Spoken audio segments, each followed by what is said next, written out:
perkenalkan, nama saya Aura Tatiana. Saya mahasiswa Prodi Pendidikan Ekonomi Fakultas Ekonomi Universitas Negeri Yogyakarta.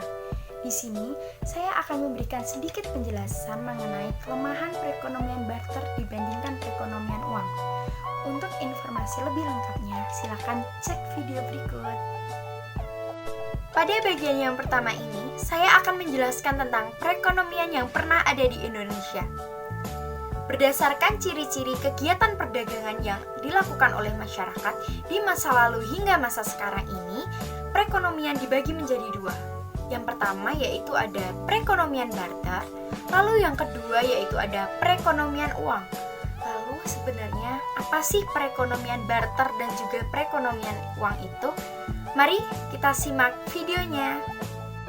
Yang pertama yaitu ada perekonomian barter. Perekonomian barter merupakan suatu kegiatan ekonomi di masyarakat di mana kegiatan produksi dan juga perdagangannya masih tergolong sederhana. Selain itu, kegiatan tukar-menukar masih terbatas dan jual beli dilakukan dengan penukaran barang atau disebut dengan barter. Lalu yang kedua yaitu ada perekonomian uang. Perekonomian uang adalah suatu sistem perekonomian yang sudah menggunakan uang sebagai alat pertukaran dalam kegiatan perdagangan.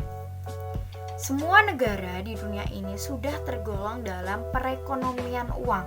Karena apa? Semakin modernnya zaman, maka uang tergolong sebagai barang yang penting terutama dalam kegiatan perdagangan.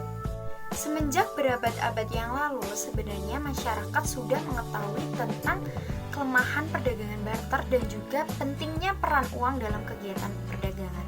Karena apa? Karena apabila kita menggunakan uang sebagai alat tukar pembayaran dalam perekonomian, maka perdagangan akan menjadi mudah dan juga tidak terbatas. Namun, apabila kita menggunakan perdagangan barter dalam perekonomian, maka kegiatannya akan menjadi terbatas dan juga tidak dapat berkembang. Oleh sebab itu, di sini saya akan menjelaskan beberapa kelemahan dari perdagangan barter. Tetap simak videonya. Kelemahan yang pertama yaitu perekonomian barter memerlukan kehendak ganda yang selaras. Yang diartikan dengan kehendak ganda yang selaras atau double coincidence of wants adalah tiap pihak yang ingin melakukan pertukaran maka memiliki barang yang diinginkan pihak lain dan mencari barang yang dimiliki pihak lain. Nah, contohnya yaitu David ingin menukarkan baju yang dibuatnya dengan beras, sedangkan Joko ingin menukarkan padi yang ditanamnya dengan baju yang dimiliki oleh David. Hal ini memungkinkan terjadinya pertukaran barang atau barter, akan tetapi tidak selamanya hal ini berlaku.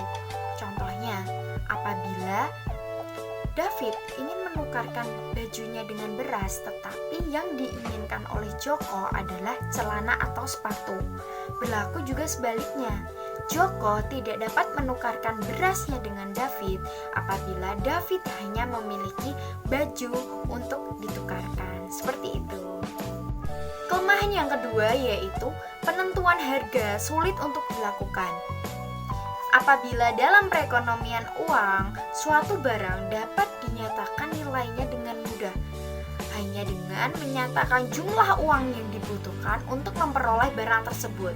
Contohnya, harga satu kambing adalah 100.000, harga satu buah baju adalah 10.000, dan harga 1 kilo beras adalah 5.000. Nah, dari sini kita dapat membandingkan antara barang satu dengan barang yang lainnya. Contohnya, harga satu kambing setara dengan harga 10 baju dan juga setara dengan harga 20 kg beras. Seperti itu. Sedangkan dalam perekonomian barter, penentuan nilai tidak dapat digunakan dengan uang. Oleh sebab itu, suatu nilai barang pada perekonomian barter hanya ditentukan oleh pihak penjual atau pembeli saja, sehingga hal ini sangat menyulitkan terutama dalam kegiatan perdagangan dan juga perekonomian. Yang ketiga yaitu perekonomian barter membatasi pilihan pembeli.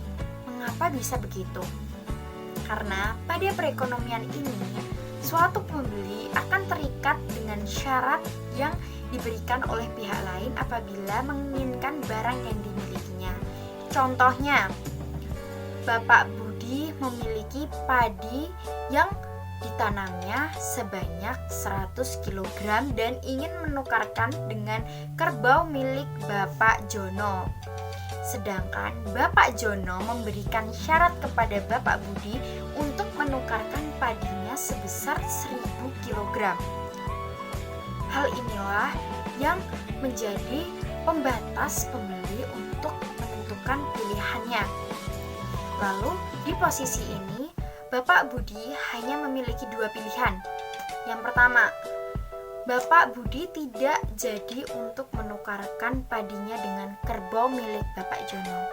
Sedangkan yang kedua, mau tidak mau Bapak Budi harus menukarkan padinya sebanyak 1000 kg untuk mendapatkan kerbau milik Bapak Jono.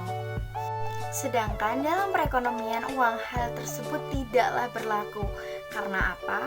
Apabila Bapak Budi ingin menjual 100 kg padinya, maka jual saja tanpa perlu syarat dari pihak lain. Selain itu, Bapak Budi akan langsung mendapatkan uang hasil penjualannya dan bisa digunakannya untuk membeli barang kebutuhan yang lainnya, seperti itu. Yang keempat, yaitu menyulitkan pembayaran tertunda. Dalam perekonomian uang, maka hal ini dapat dilakukan dengan penjualan kredit, yaitu penjualan yang dilakukan dengan pembayaran di masa yang akan datang. Hal ini pun dapat dilakukan dengan mudah dan persyaratannya pun dapat dilakukan hanya dengan menentukan nilai kredit dengan mata uang yang digunakan. Sedangkan dalam perdagangan barter, maka pembayaran yang tertunda ini tetap harus dibayarkan dengan barang. Oleh sebab itu, hal ini akan menyulitkan perdagangan. Karena apa? Yang pertama, akan timbul masalah mengenai jenis barang yang akan digunakan untuk pembayaran. Yang kedua, adanya perjanjian tentang mutu barang yang akan mempersulit pihak pembeli ataupun pihak penjual. Seperti itu.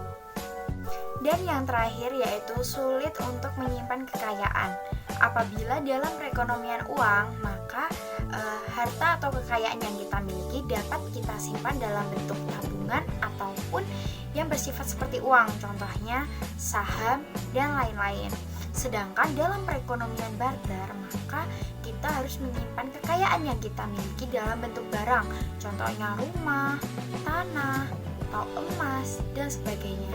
Sehingga hal ini akan menyulitkan dalam tempat penyimpanan serta harus memerlukan penyimpanan yang luas agar barang yang kita miliki dapat terjaga, seperti itu.